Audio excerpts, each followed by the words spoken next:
this one video, so Yeah. we're gonna start it like. Yep. You do it this time. Hey everyone, we are here at the Wilson Creek battlefield. Pretty awesome history, pretty awesome battle. The Confederate side won, but did not win the war. Anyways, my name is Jeff. I'm Candace. This is Hawks Take Flight, so welcome to our channel. And we are here in just south of Springfield, Missouri is where the battle took place. It's a 6-hour deadly battle. So we're gonna go check out Bloody Hill and see how General Lyon, and was it General McCullough from the Confederate side? Don't quote me on that, but we'll go find out. General Lyon is the Union. Yeah, General Lyon was the Union. Hey Faye, do you remember what the Confederate general's name was from Wilson's Creek in the documentary we watched? Lion. No, Lyon was the Union. Do you remember the Confederate? No? Okay, but we are gonna go see Oak Hill. Seagull. Was it? No, No, that the was Seagull the was other- another Union one. The other Union guy. Okay, I don't understand who's Union. You're confusing me. Union is the North. What did the North want? Slavery or not slavery? Not slavery. Very good. But I thought Lion What was did they on rename Confederate Oak Hill, side. What did they Bloody rename Hill. Oak Hill? Bloody Hill. Bloody Hill. She doesn't like it. Bloody Hill! She can't stand that it says Bloody Hill. She doesn't like any of this. She doesn't like anything about war or battles. And then she said to us, the funny part was she said to us, Mom, I thought we already learned about the battle from the Civil War. And I was like, well, that was the battle at Fort Donelson, but there were lots of battles that make up the giant war. And she was like, what? I thought that was funny. Let's get on with it. All right, let's go. Go this- Come on, Liberty, ready to go? Look, I have a big Liberty's ready to go. Here she is, running away.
Okay, so the ranger here, even though the visitor center is closed, she was getting ready to take the flag down and she invited my kids to participate in that flag ceremony. That was really cool. I was totally proud of them, and they knew a lot of the facts about the flag when she was asking them that, so I was proud.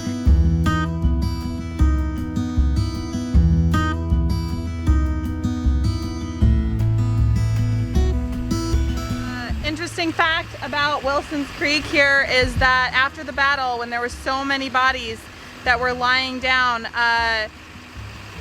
this is pretty disturbing, but there were so many bodies that it ended up getting into the creek, and it made the creek filthy to drink.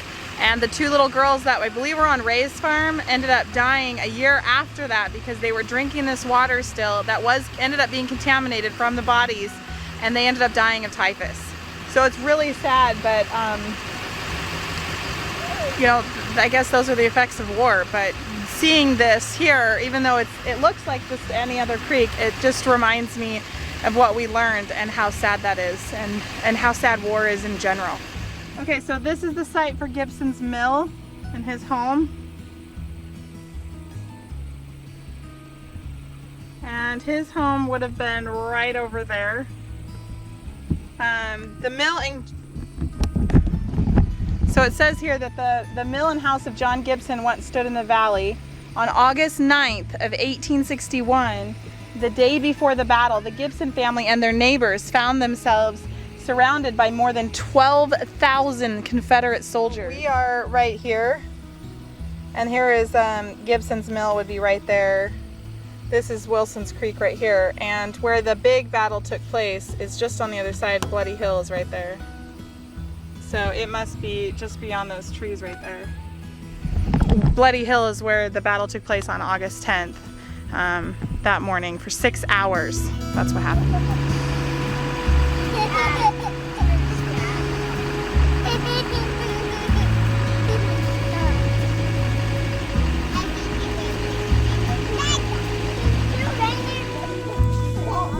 I've never seen a boy deer before, Mama.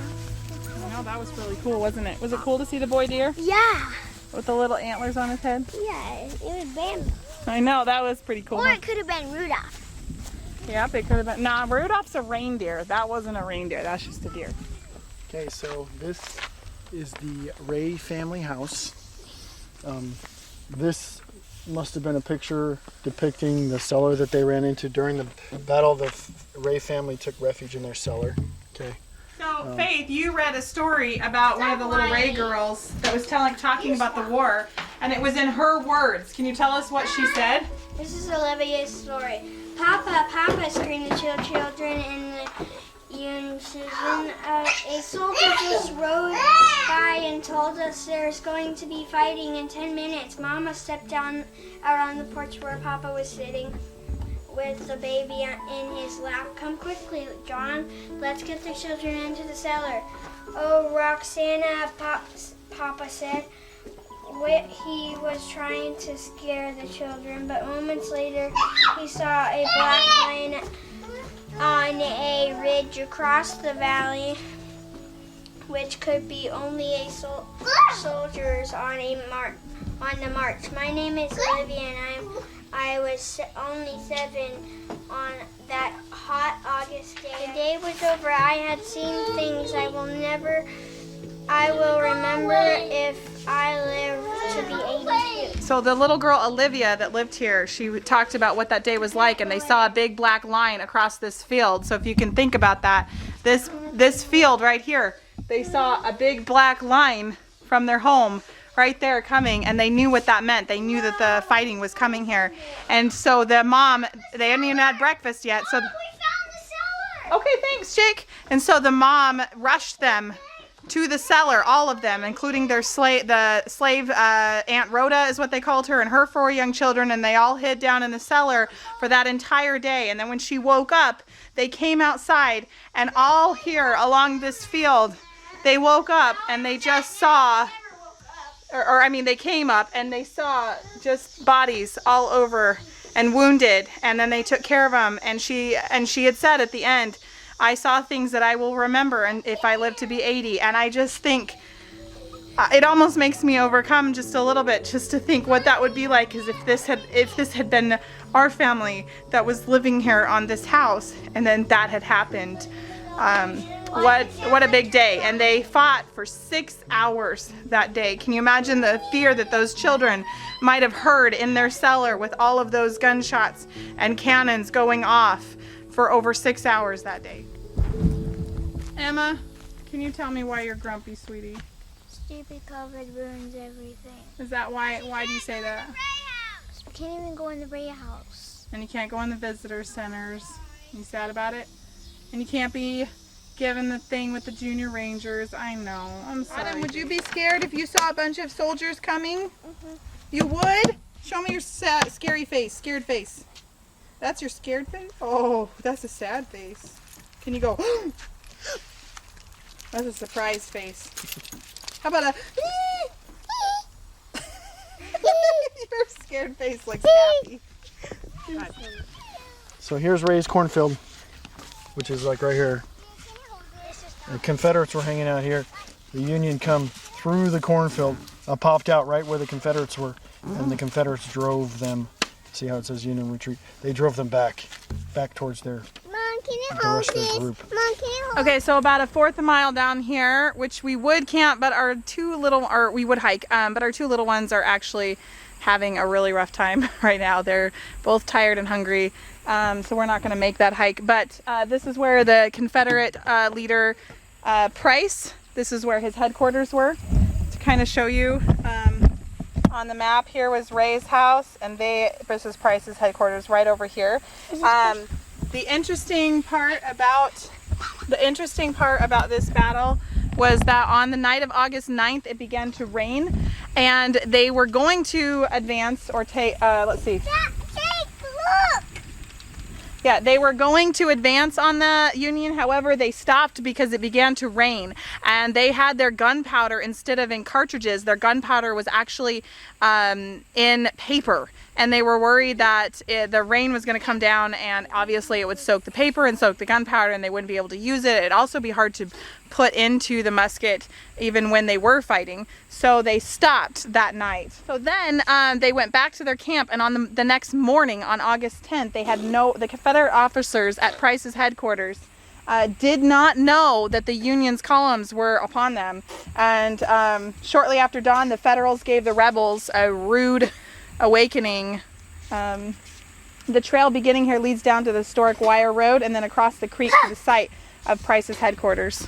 So that was really interesting, just to hear that they were carrying around the gunpowder in paper as opposed to cartridges. So General Lyon and Sigel were the leaders of the Union Army, and this is where their second attack was, here in this field, or where his second position was, sorry. And they had a plan because Lyon only had less than 6,000 men, and he knew he was way outnumbered for the Confederate, but he didn't want to retreat, he didn't want to give up. He wanted to fight, so him and Sigel got together and they came up with the plan that Lyons would come from, I believe, the south, and Sigel's position would come from the north. It might have been flopped, but anyway, that's what they were doing, and they were going to surprise the Confederate army. Let me show you here. So this is here's where the Confederates were. Here's Bloody Hill, and Lyons were going to come from here. And then Sigel had one or two positions right here. This is Sharp's cornfield right there, and there's Ray's cornfield there. And so they were going to come and surprise them here, and it was actually a success. By 7:30 a.m., Sigel had crossed the creek and entered into the far field of the battle, which is in front of us, which is right here. And then behind us stood Colonel Elknott Greer's Texas Cavalry Regiment, ready to stop the Union's advance. And that would okay, so I was wrong. Lyon was attacking from the north and Sigel was attacking from the south. So Lyon brought 4,000 men to the north to strike the Confederate camps, while Sigel only brought 1,200 men. And if you guys remember earlier, they talked about how they had 12,000 Confederate soldiers just over at Gibson's place. I mean, so they were like severely outnumbered. They ended up not doing very well here, regardless of their plan.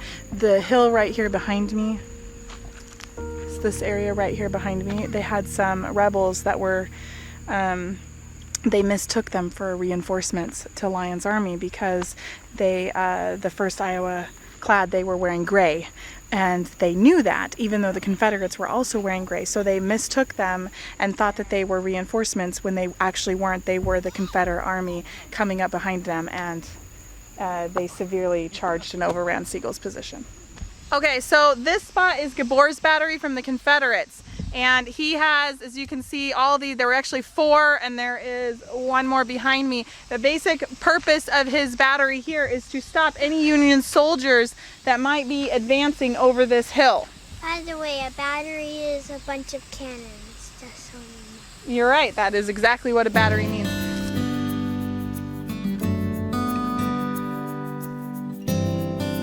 Lyon commanded of only 4,200 men. A picture depicted of Bloody Hill. And this here is Bloody Hill. So we're actually going to take the trail and go down there. So Lyon was actually hoping that he would have a surprise attack on the sleeping Confederates, and that because they were spread out on the hill beneath, and that's what he was hoping to do. He wanted to stop their advance towards Springfield. That way it would keep the Missouri in the Union's control. And that because he knew he was severely outnumbered. So that was the whole point of what he was trying to do on this battle.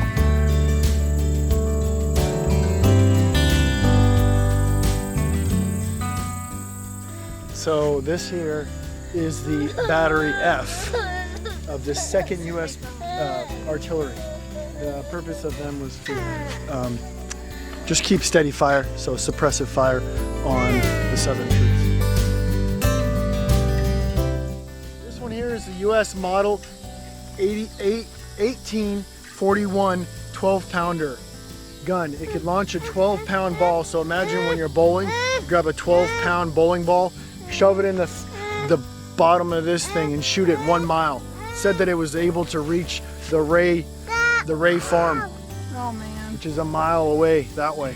This So, weighs 3,800 pounds. Yep. Oh my word. big old. Can you imagine if you didn't have a horse or something, how they maneuvered this thing? You did 15 men, 15 men, they 6 walked horses it? to move it, 6 horses and 15 men? 15 men to position it. Sheesh. Okay, so as I mentioned earlier, that Nathaniel knew he was outnumbered, and his goal was to stop the advancement of the Confederates so that the Union, sorry my kids are, what's wrong, Libby? So that the Union would stay in Missouri, and the end of the day, the outcome, the battle was in favor of the South, but as Missouri remained in the Union, the value of Lyon's actions materialized. So he had given the men, let's see, who said it? A colonel in the Southern Army stated that he had given the Union men of Missouri time, opportunity, and courage to bring their state convention together again. And President Lincoln actually said that when Lyon died, he actually was wounded and he died. And when he did that, Lincoln realized that he needed more strength of the Union in Missouri. So what Lyon did was really helped the war by keeping Missouri in the Union. Okay, so this is a picture of Union Officer Sturgis. And when Lyon died, he had to take over, and the troops hadn't even had food in 15 hours. All of their canteens were empty. It was a hot, scorching August day. Sigel's column was missing. The Union's forces, new leader, he had to just come over. I mean, honestly, this battle was like brutal in regards to everything. I don't even know what would you do? I mean, what would you do if you found out that your Lyon is dead and you've got all these men, and how would you command them? Would you retreat? Would you keep going? It's interesting to see how they're all acting out.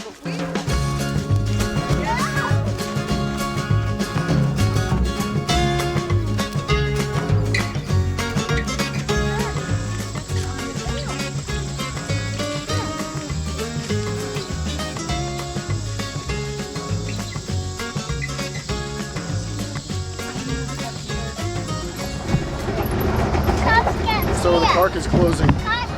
We had the ranger come rescue us. We were still on the trail.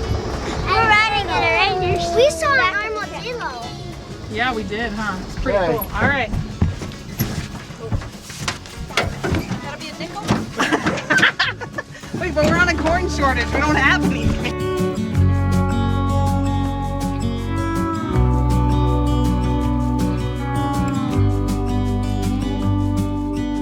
Hey, I wish you could see yourself